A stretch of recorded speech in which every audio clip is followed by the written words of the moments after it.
오늘도 꼭 필요한 10분 우리 함께 나누겠습니다. 시편 오늘 44편입니다. 22절에서 26절까지 보겠습니다. 우리가 종일 주를 위하여 죽임을 당케 되며 도살할 양같이 여김을 받았나이다. 주여 깨소서, 어찌하여 주무시나이까. 일어나시고 우리를 영영히 버리지 마소서. 어찌하여 주의 얼굴을 가리우시고 우리 고난과 압제를 잊으시나이까. 우리 영혼은 진토에 굽부러지고 우리 몸은 땅에 붙었나이다. 일어나 우리를 도우소서. 주의 인자심을 인하여 우리를 구속하소서. 아멘. 예.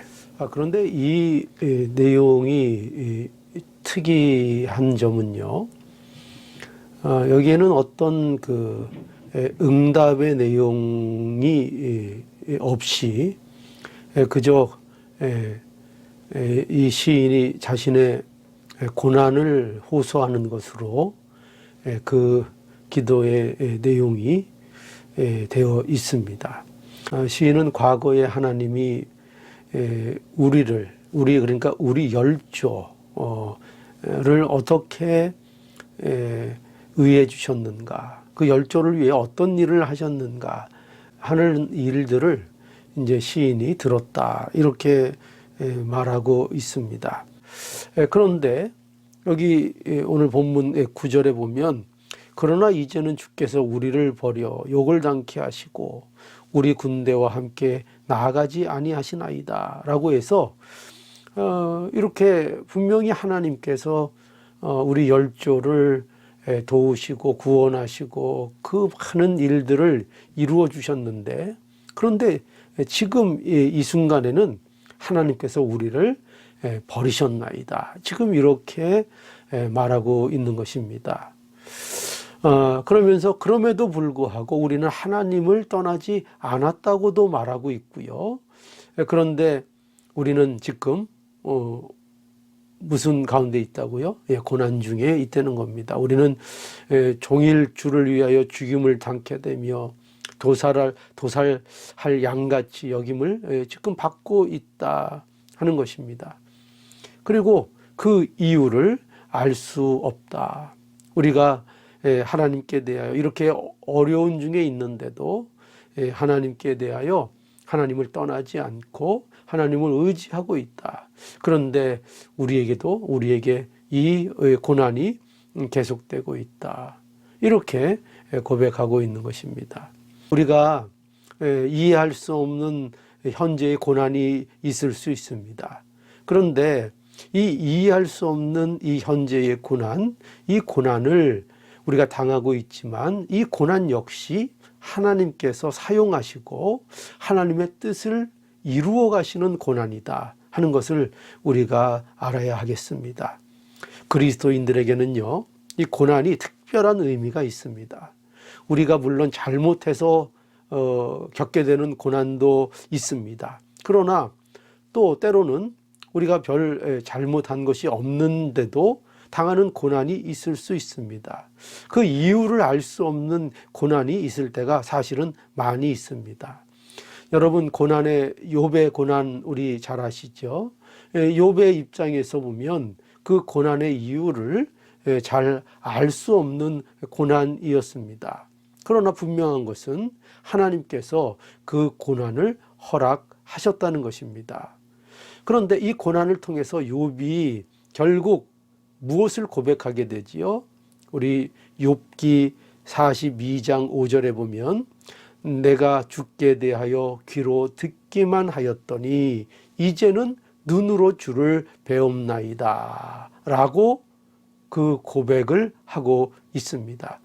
이것이 욥이 이유를 알 수 없는 고난을 받음으로 인하여 그가 이제 결국 하나님 앞에 고백하게 되는 욥의 상태인 것입니다. 이 보는 신앙이 귀한 것입니다.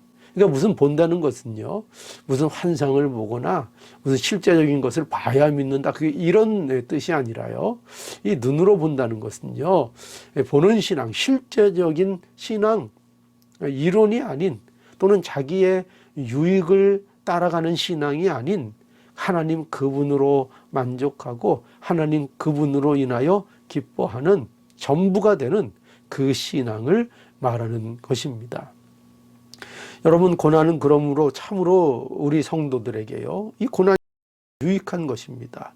고난은 우리를 더욱더 자라나게 하는 것입니다. 하나님을 귀로 듣는 수준에서 눈으로 보는 신앙이 되게 하는 것입니다. 그래서 성도들에게 있어서 이렇게 비유하면 어떨까요? 이 고난이라는 것은 어떻게 보면은 보약과도 같은 것입니다.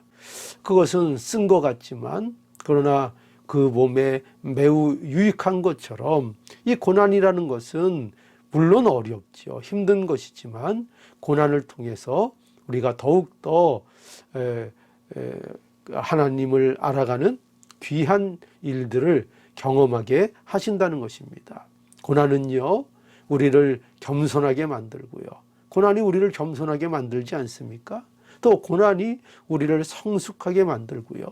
또 고난이 우리를 더욱더 하나님의 말씀을 사모하게 만들고요. 또 이 고난이 하나님의 나라를 우리에게 더욱더 사모하게 만드는 것입니다. 성도는 고난으로 인해서 결코 여러분 손해보지 않습니다. 이것이 참으로 놀라운 것이고 이것이 참으로 하나님의 능력이고요, 하나님이 우리에게 하시는 일입니다. 여러분, 우리는 쉽게 고난이 있고 어려운 일이 있으면 우리가 그것 때문에 손해본다, 손해볼 것이다, 손해가 있다, 이렇게 생각하게 되지요. 그러나요, 여러분, 곰곰이 생각해 보시고 우리가 영적으로 이런 문제들을 들여다 볼 수 있기를 바랍니다. 우리에게 있어서요, 우리 성도들에게 있어서, 우리 그리스도인들에게 있어서 고난이라는 것 때문에 결코 그의 인생이 손해가 되지 않습니다. 하나님께서 그 고난을 통해서요, 반드시 우리를 자라게 하시며 더 성숙하게 하시며 하나님을 더욱더 사모하게 하시며 겸손하게 만드시며 하나님의 나라의 백성답게 하나님께서 반드시 만들어 가십니다. 그것이 성도의 복입니다. 그 복을 우리 성도들에게 하나님께서 주시는 것입니다. 이것이 성도의 참으로 복됨인 것을 우리가 알아야 하겠습니다. 금은 단련할수록 정금이 되는 것이지요. 여러분, 결코 성도에게 있어서 고난은 손해를 끼치지 않습니다. 그 고난으로 인해서 더욱더 하나님 앞에 나아가고 더욱더 복된 우리 모두가 될 수 있기를 바랍니다. 우리의 삶 속에 여러 가지 고난을 만나게 될 것입니다. 그러나 그 고난으로 인하여 우린 또 기대하게 될 것입니다. 이게 참 성도의 신비입니다. 세상 사람들은 낙담하지요. 예. 그러나 우리는 고난이 있을 때 물론 낙담이 들어올 수 있습니다. 왜 그럴 수 있습니다. 그러나 우리는 또 말씀을 묵상하면서 말씀을 대하면서 우리 예수 그리스도 의지하면서 그 고난 속에서 이제 더 나은 미래, 또 더 나은 우리의 모습들을 우리는 기대하게 되는 것입니다. 이것이 우리의 복인 줄 아시고 오늘도 예수 그리스도 안에서 이 모든 것들을 복으로 받아 누리는 우리가 되어야 되겠습니다. 기도하시겠습니다. 거룩하신 하나님, 감사합니다. 우리가 고난마저도 복으로 우리의 삶에 결코 손해가 되지 않는다는 것을 우리가 말씀 속에서 또 확인하고 믿는 우리가 될 수 있기를 간절히 원합니다. 하나님 아버지, 그러하오니 어떠한 고난이 있더라도, 설령 이해할 수 없는 고난이 있다 하더라도 그것으로 인해서 낙담하지 않고 우리 예수님 바라보면서 오늘도 담대하게 살아가는 복된 모습이 되게 하여 주시옵소서. 감사하며 예수님의 이름으로 기도하옵나이다. 아멘.